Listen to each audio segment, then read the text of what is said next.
ის ფაქტი, რომ ბავშვი იბადება, იზრდება და ზრდის ყოველ ეტაპზე მას გარკვეული ამოცანებია მის წინაშე, ხო? მაგალითად, ახლა დაბადებულმა პირველი 3 თვის განმავლობაში უნდა ისწავლოს და შეძლოს ესა და ეს. 1 წლამდე უნდა ისწავლოს და შეძლოს ესა და ეს. 1-დან 3 წლამდე უნდა განვითარდეს და შეძლოს ესა და ეს. შეუძლია უკვე ესა და ეს, ხო? ეს ფაქტი აბსოლუტურად ყველასათვის გასაგებია და არ არის საჭირო მაინც ადამიანის პედიატრი იყო, რომ ეს ზოგადად გაიაზრო და იცოდე თუ რა ეტაპზე რა ასაკის ბავშვს რა მოეთხოვება, რა შეუძლია, რა არ შეუძლია, რა სწავლობს, რა გამოწვევები დგას მის წინაშე. იქნება ეს თასმების შეკრა, დამოუკიდებლად ჭამა, თუ არ ვიცი, მაგალითად რაღაცა ამოცანის ამოხსნა გეომეტრიაში, ხო? ეს გასაგებია ყველასთვის აბსოლუტურად, მაგრამ აბსოლუტურად იგივენაირი მოცემულობა გვაქვს ზრდასრულებთან მიმართებაშიც. და ზრდასრულობაში აქ იგულისხმება ადამიანი, რომელმაც დაასრულა ფიზიკურად ზრდა, დაასრულა რაღაცა ელემენტარული რაღაცების შესწავლა, ვთქვათ, სკოლა, ან თუნდაც უნივერსიტეტიც დაასრულა, ხო? და ითვლება, რომ ყველა მხრივ ეს არის ჩამოყალიბებული ზრდასრული ადამიანი.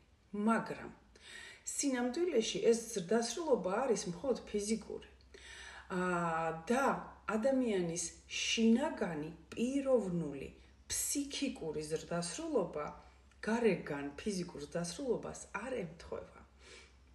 და მინდა გითხრათ, რომ მოსახლეობის უმრავლესობა, არა მხოლოდ ჩვენს ქვეყანაში, არამედ ზოგადად დედამიწაზე, არის თავისი განვითარების პირველ ეტაპზე უმრავლესობა. ანუ მათ აქვთ ფიზიკური ზრდასრულობა, მაგრამ არ აქვთ ფსიქიკური, შინაგანი, პიროვნული ზრდასრულობა. და ეს პიროვნული ზრდასრულობა რა არის?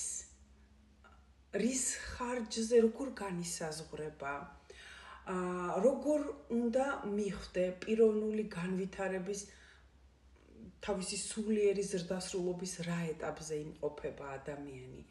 აი ამ ყველაფერს არსად არ გვასწავლიან, მაგრამ თუ კი ეს ინფორმაცია გაქვს, პირველ რიგში შენს თავზე იცი, რომ აჰა, მე განვითარების აი ამ დონეზე ვარ და ამ დონეზე უნდა შევისწავლო ეს უნდა განვითარდე ამ კუთხით, უნდა შევძლო აი ეს, მაწუხებს აი ეს, ჩემს წინაშე ასეთი გამოწვევები დგას, ასეთი კი არ დგას, მე შემიძლია აი ეს კი არ შემიძლია, ხო?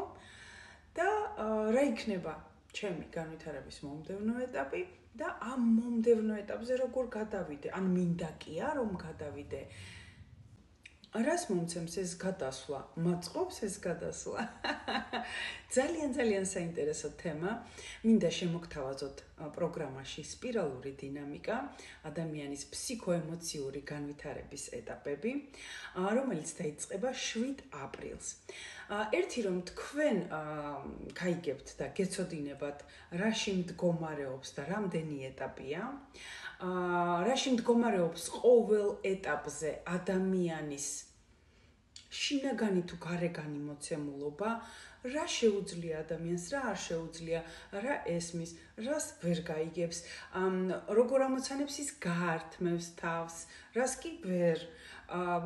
ძალიან კარგი გამოსადეგარი ინსტრუმენტი არის სპირალური დინამიკა და ეს ცოდნა, მაგალითად ხელმძღვანელებისათვის, ბიზნესის მფლობელებისათვის, HR-ებისათვის, პრინციპში თუ კი ადამიანებთან გიწევს კონტაქტი, მათი მართვა, მათი დასაქმება, აი ეს ინფორმაცია არის ძალიან მნიშვნელოვანი. იმიტომ რომ ის რაც შეიძლება გააკეთოს განვითარების მესამე ეტაპზე მყოფმა ადამიანმა ძალიან იოლად და ეს მისთვის აბსოლუტურად ბუნებრივი მოცემულობა, პირველ ეტაპზე ყოფი ამას ვერ გააკეთებს. მეორე ეტაპზე ყოფი კი არ გააკეთებს, იმიტომ რომ მას სულ სხვა ფასეულობები და პრიორიტეტები აქვს ცხოვრებაში. ასევე პირადი ურთიერთობების თემაში ძალიან საინტერესოა ამ ინფორმაციის გამოყენება, იმიტომ რომ შენ იცი შენ რა ეტაპზე ხარ, როდესაც შეისწავლი ამ პროგრამას რომ გეცოდინება, შენ იცი რა ეტაპზე არის, შეგიძლია განსაზღვრო რეალურად ძალიან ადვილად მეორე მხარე, თქვათ, არსებული თუ პოტენციური მეწყვილე და შესაბამისად რა შეუძლია, რა არ შეუძლია, რას შემოგთავაზებს, რას ვერ შემოგთავაზებს. შემოგვიერთდით, ძალიან საინტერესო, სრულიად ახალი განსხვავებული ინფორმაცია გავამზადეთ თქვენთვის და მინდა გითხრათ, რომ ჯერჯერობით საკმაოდ დიდი ფასდაკლება მოქმედებს. დეტალური ინფორმაციისთვის მომწერეთ პირადში და გელით სპირალური დინამიკის პროგრამაზე. დროებით. დეტალური ინფორმაციისათვის მოგწერეთ Facebook-ზე Aive Academy.